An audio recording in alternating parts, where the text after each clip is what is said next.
Selamat datang di Misteri Jantung Season 1 Wanita Cerdas Merah Jambu. Selamat mendengarkan.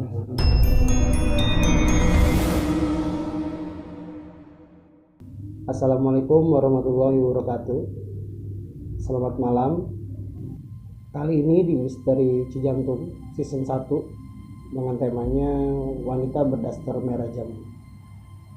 Yang tadinya sebenarnya konsepnya itu adalah podcast bersama sumbernya, tapi ternyata memang ada hal yang nggak bisa dijalanin kemarin, jadi mau nggak mau Bang CJ ngerubah menjadi formatnya tuh seperti radio.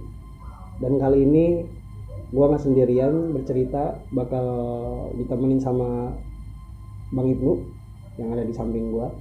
Apa kabar Bang Ibnu? Baik, alhamdulillah ya.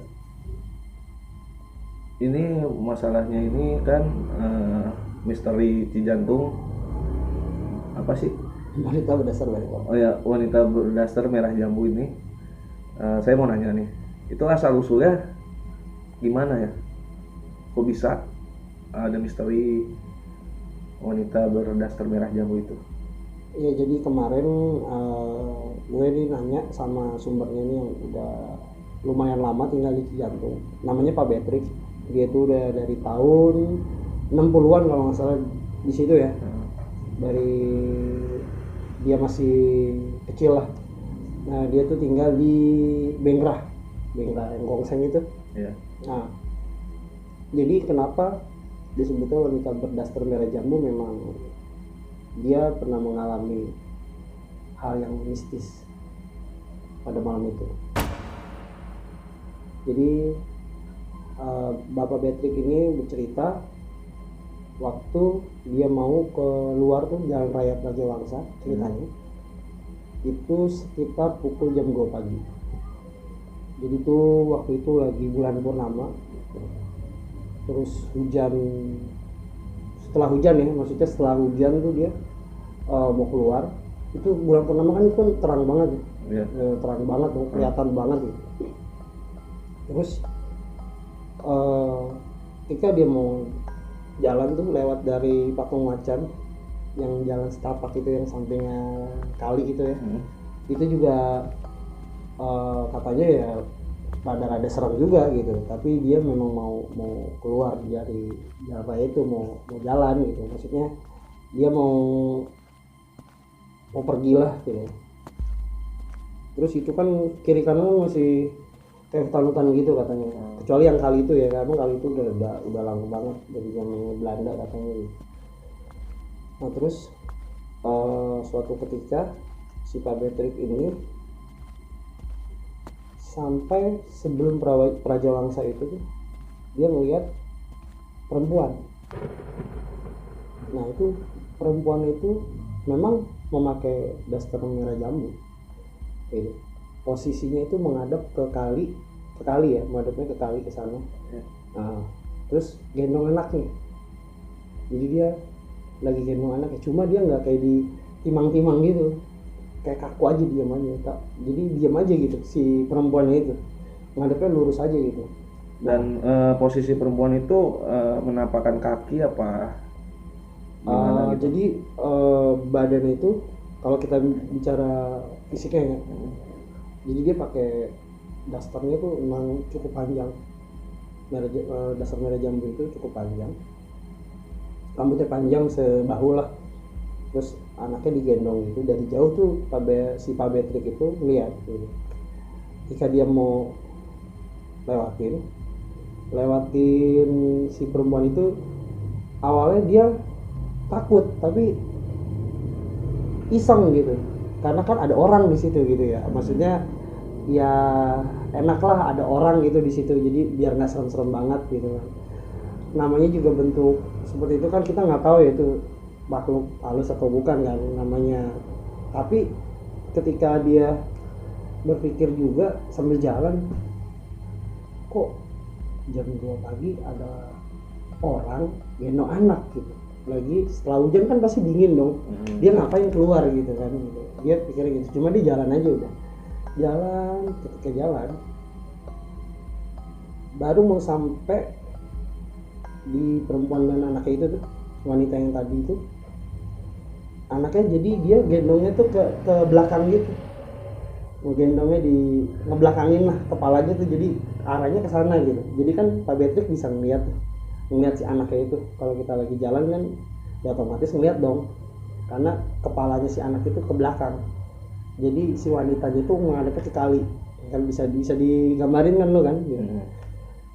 Nah si anaknya itu justru matanya itu kayak kucing gitu, terus telinganya itu tuh sampai sekepala gede gitu, kayak apa sih, model apa ya, Dracula kali ya, kupingnya bukan apa, Patkai. iya ya model kayak gitulah gitu kan. Terus giginya tuh kayak gigi gergaji, bentuk giginya gitu. Dia si Pak Patrick itu lewatin mereka berdua itu, si anaknya itu matanya ngeliatin terus ke Pak Patrick. Pak Patrick mau, yang tadinya mau nyapa jadi nggak jadi gitu, karena tahu wujud aslinya seperti itu ya. Wujud aslinya seperti itu, tapi pas dia ngelewatin sedikit itu wanginya tuh wangi ya kayak kuburan gitu, wangi apa sih, mati gitu lah ya, kembang-kembang gitu. Dan itu sampai beberapa langkah dia, Pak Patrick udah ngelewatin nih, itu keringat dingin juga katanya dia gitu. Memang si wanita itu emang nggak gerak sama sekali, diem aja gitu, bener-bener diem aja gitu, terus aja sampai beberapa langkah, tiba-tiba baunya jadi bau kayak busuk, bau darah, ya bau amis gitu kan, bau danur lah, bau begitulah gitu. Sampai di jembatan Raja Wangsa tuh, katanya ya ini sampai Raja Wangsa, dia nengok lagi, wanita itu sama anak hilang. Jadi ya kita yang di zaman itu, kalau zaman sekarang kan memang ya udah terang gitu ya, kalau zaman dulu udah kelihatan banget gitu. Pasti di situ belum ada banyak rumah lah ibaratnya, pasti gimana lu bisa ngebayangin gimana seremnya di situ gitu. Jadi sih emang wanita itu udah sering di situ. Tapi sosok wanita itu nggak ngeganggu kan apa gimana gitu? Nggak ngeganggu. Mungkin ada lagi, itu kan ceritanya Pak Patrick ya. Pernah almarhum kakek gue nih cerita di Golbon itu. Bentuknya sama, wanita juga sama. Dia tapi bedanya tetap berdasar nggak ada jambu itu, tapi dia nggak sama anaknya. Gue nggak tahu nih gimana, maksudnya sama atau bukan gitu, tapi dia nggak sama anaknya. Tapi ini cerita bener-bener real fakta, karena gue diceritain juga sama almarhum kakek gitu. Jadi dulu dia jam 1 malam lewat Golbon itu tahun 98 kayak 90-an, sama kayak Pak Patrick gitu. Golbonnya masih serem banget jembatannya kan. Dia lewat tuh karena kan kakek gue itu supir Mesari dulu. Mau pulang pasti lewat Golbon dong ya kan, lewat lebih cepat lah jalan kaki gitu. Dia sampai situ jalan itu ketawa di atas Golbon nih, di atas Golbon maksudnya dia tuh kakek gue pas lagi jalan dari Golbon itu ya, kan atasnya pohon tuh ya kan, sangkar gitu, pohon-pohon gede lah gitu, itu diketawain dari atas si wanita yang daster itu, karena emang sama pas waktu Pak Patrick bilang berdasar nilai jambu, yang kakek gue cerita itu memang sama gitu. Cuman bedanya yang kakek lu nggak bawa anak dan Pak Patrick itu wanitanya bawa anak seperti itu. Iya. Tapi dia di atas gitu. Kakek gue kaget dong dengar ketawa gitu kan.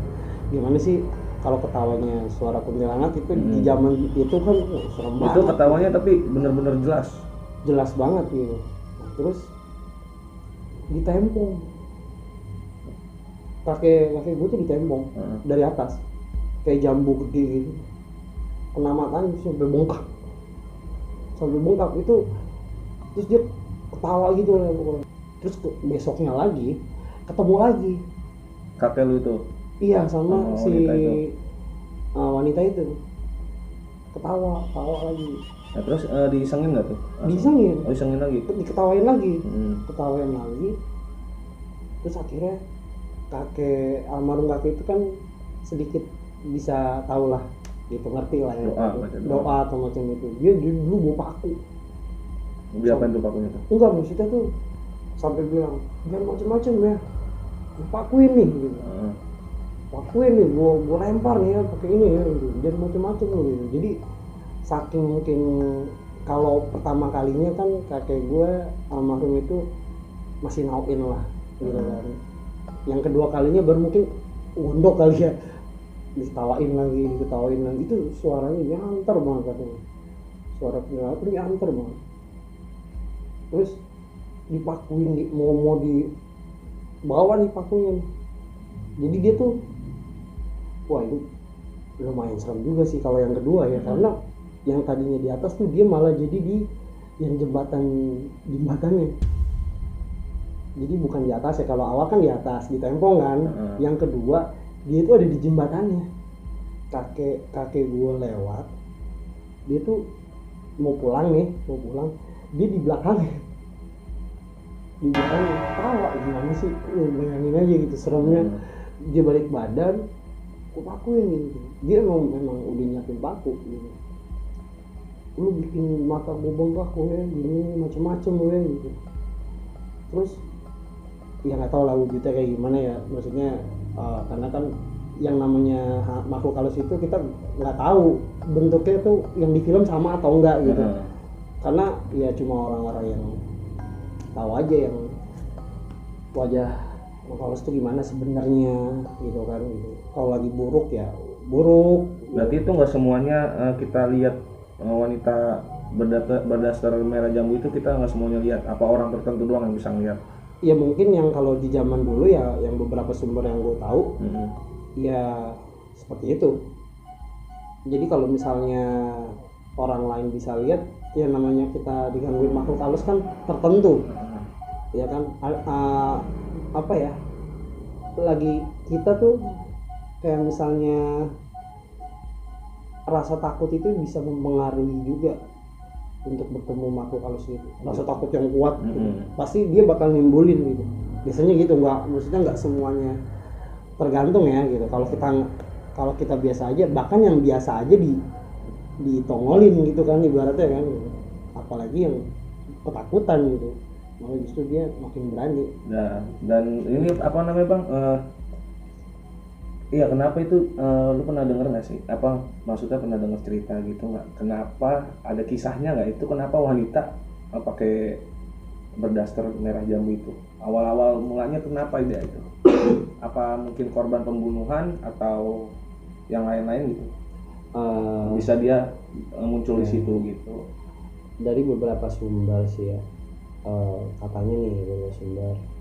Jadi ketika mau keluar ya apa sih, brojol gitu kan, dulunya meninggal. Ini beberapa sumber ya, karena kan pasti semua orang berbeda ya kan. Apa ada yang tahu, ada yang nggak tahu. Namanya di zaman dulu kan nggak mungkin semuanya banyak yang tahu juga. Ini kan beberapa sumber yang memang oh dia tahu, mungkin dia nggak tahu gitu kan ya, kayak yang kita tahu aja sekarang ini kan dari sumber-sumbernya mereka gitu. Memang kalau di daerah situ memang terkenal dengan sosok wanita emang, dari Golbol sampai Praja Wangsa, bahkan dari yang MTS 3, MTS 6. Nah itu nanti ada kisahnya juga tuh, itu banyak juga kisahnya. Karena terus di bawah jalan Pamitran Cijantung tuh, yang kita bisa mau ke Gongseng juga, daerah situ itu juga sama, memang wanita. Karena memang di Golbon itu sampai kayaknya sih sampai sekarang. Kalau di Golbon ya, itu memang serem sih. Masih angker sampai sekarang. Ya kan kamu orang Cijantung mas. Tapi kayaknya udah rame tuh bang. Iya, memang udah rame. Cuma kalau jam 1 jam 2 kan bisa juga. Cuman pasti. yang gua pernah dengar, gua ngalamin sendiri ya bang. Kalau setiap lewat Golbong tuh, nah bener-bener emang serem sih. Iya. Gua sampai mencium-cium bau sampah. Nyengat banget gua bilang. Ya itu mah Golbol kan sama. Oh, gitu. Aduh gimana sih Pak? Karena juga ya maaf aja ya, banyak juga kejadian kecelakaan yang Iya benar. iya kan, kecelakaan yang kita dari yang nggak usah jauh-jauh lah, dari Gongseng sana ke Lael itu udah sering banget ya, kejadian nah itu ada lagi ceritanya. Nah itu beda, nanti kita beda cerita. Berarti ini ada lagi yang dibahas nih, misteri Cijantung. Ada lagi misteri Cijantung yang bakal dibahas nanti. Ada Gongseng, ada tentang di TPU Cijantung, di Lebak Bara, di Pamitan itu. Jadi gue hanya dari Patung Macan sampai ke Golbon aja gitu, karena juga banyak kecelakaan kan di situ kan. Baru yang beberapa bulan tuh yang perempuan itu yang angkot itu bahaya juga itu, karena sering banget di situ kan, sering tabrakan mulu. Apa yang di jembatan Sudirman ya kan, itu bahaya banget, makan korban mulu. Jadi buat warga nih hati-hati yang di daerah yang arah situ tuh, kalau mau nyebrang atau mau apa harus benar-benar diperhatikan banget itu. Dan intinya kita kalau di jalan tuh selalu hati-hati, benar nggak bang? Iya benar, harus hati-hati, harus baca doa. Karena biar supaya selamat juga, karena kan di jalan kan kita nggak tahu ya, ada pasti kan semua tempat itu pasti akan ada menunggunya sama kayak kita gitu. Dia punya kehidupan yang lain gitu kan, supaya mereka nggak keganggu lah kayak gitu. Benar nggak bang? Benar. Jadi mudah-mudahan ada lagi misteri Cijantung minggu depan dengan yang lebih serem lagi, yang lebih jelas lagi, karena memang ini kita ya langsung aja udah bercerita gitu aja. Dan sebelumnya juga harusnya bukan seperti ini konsepnya, jadi ini baru pertama.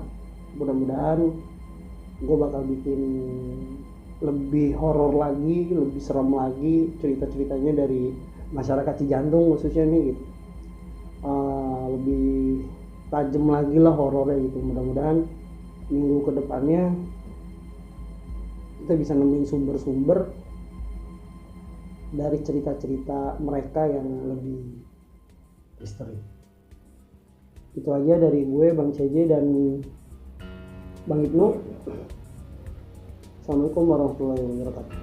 Waalaikumsalam warahmatullahi wabarakatuh.